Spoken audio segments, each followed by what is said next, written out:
মানুষকে দাবায় রাখতে পারবো না।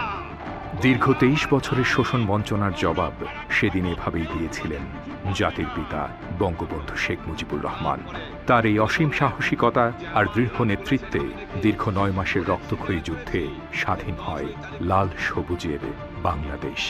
দেশ স্বাধীনের পরেও থেমে থাকেননি জাতির পিতা। পুরোদমে মনোযোগী হন যুদ্ধ বিধ্বস্ত ছোট্ট বাংলাদেশকে নতুন করে গড়ে তুলতে। তাই তো সময়ের প্রয়োজনে বিশ্বের সাথে যোগাযোগ স্থাপনে তাঁর সুদূর প্রসারী দিক নির্দেশনায় তৎকালীন ডিপার্টমেন্ট অফ সিভিল এভিয়েশনের কার্যাবলীর পরিধি দ্রুত প্রসারিত হতে থাকে, যা পরবর্তীতে বাংলাদেশ বেসামরিক বিমান চলাচল কর্তৃপক্ষ নামে আত্মপ্রকাশ করে। জাতির পিতার মাত্র 3.5 বছরের যোগাযোগ উন্নয়ন ভাবনায় পরবর্তীতে হাল ধরেন তাঁরই সুযোগ্য কন্যা মাননীয় প্রধানমন্ত্রী শেখ হাসিনা। দেশব্যাপী যোগাযোগ উন্নয়নের যেসব মেগা প্রকল্প হাতে নিয়েছে বর্তমান সরকার, তারই অন্যতম ঢাকায় হজরত শাহজালাল আন্তর্জাতিক বিমানবন্দরের সম্প্রসারণ ও 3য় টার্মিনাল ভবন নির্মাণ প্রকল্প। আঞ্চলিক এভিয়েশন হাব হিসেবে বাংলাদেশকে প্রতিষ্ঠা করতে 2017 সালের অক্টোবরে 3য় টার্মিনাল নির্মাণের প্রকল্পটি হাতে নেয় বর্তমান সরকার। মাননীয় প্রধানমন্ত্রী শেখ হাসিনা প্রকল্পটির ভিত্তিপ্রস্তর স্থাপনের মাধ্যমে 2019 সালের 28 ডিসেম্বর শুরু হয় দেশবাসীর স্বপ্নের 3য় টার্মিনাল ভবন নির্মাণ কাজ।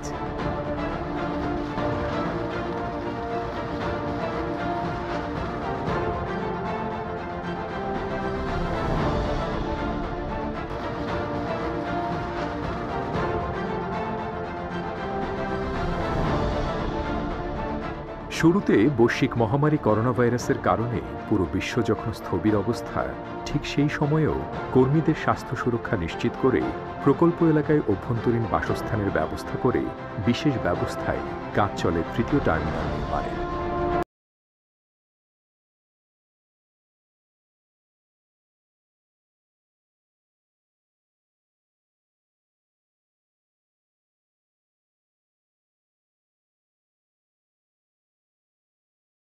এছাড়া নতুন এই টার্মিনালে থাকছে বিশ্বের সর্ববৃহৎ প্যাসেঞ্জার এয়ারবাস A380 ব্যবহার উপযোগী 2টি সহ মোট 26টি বোর্ডিং ব্রিজ।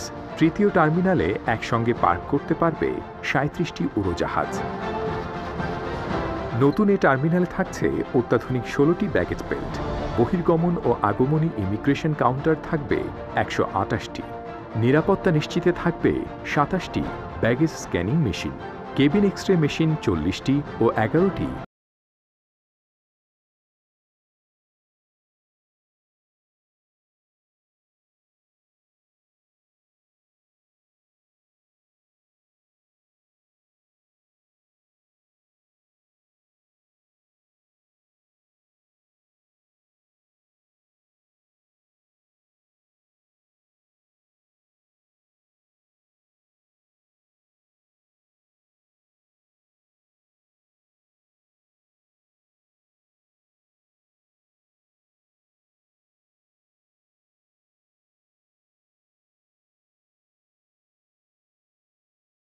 প্রকল্পে জাপানি সহযোগী সংস্থা জাইকা ঋণ হিসেবে দিচ্ছে 16,141 কোটি টাকা, আর বাকি 5,258 কোটি টাকা দিচ্ছে বাংলাদেশ সরকার। প্রকল্পটির বাস্তবায়নে কাজ করছে জাপানের মিৎসুবিশি ও ফুজিতা এবং দক্ষিণ কোরিয়ার স্যামসাং কোম্পানি, যা এভিয়েশন ঢাকা কনসোর্টিয়াম বা এডিসি নামে পরিচিত। পরামর্শক হিসেবে আছে এনওসিডি এবং বাংলাদেশ বেসামরিক বিমান চলাচল কর্তৃপক্ষের পক্ষ থেকে বিশেষজ্ঞ প্যানেলে রয়েছেন বুয়েটের একদল অভিজ্ঞ অধ্যাপক। 2041 সালের মধ্যে উন্নত দেশ গড়ার লক্ষ্যে একটি সুনির্দিষ্ট পরিকল্পনা নিয়ে কাজ করে যাচ্ছে বর্তমান সরকার, আর এই ভিশন বাস্তবায়নের অন্যতম একটি মাইলফলক হতে যাচ্ছে এই 3য় টার্মিনালটি। বৈশ্বিক করোনা মহামারী এবং পরবর্তীতে নানাবিধ প্রতিকূলতা অতিক্রান্ত করে গুণগত মান বজায় রেখে এই প্রকল্পটি বাস্তবায়ন করা সম্ভব হয়েছে শুধুমাত্র মাননীয় প্রধানমন্ত্রীর ব্যক্তিগত উদ্যোগ এবং প্রয়াসের মাধ্যমে।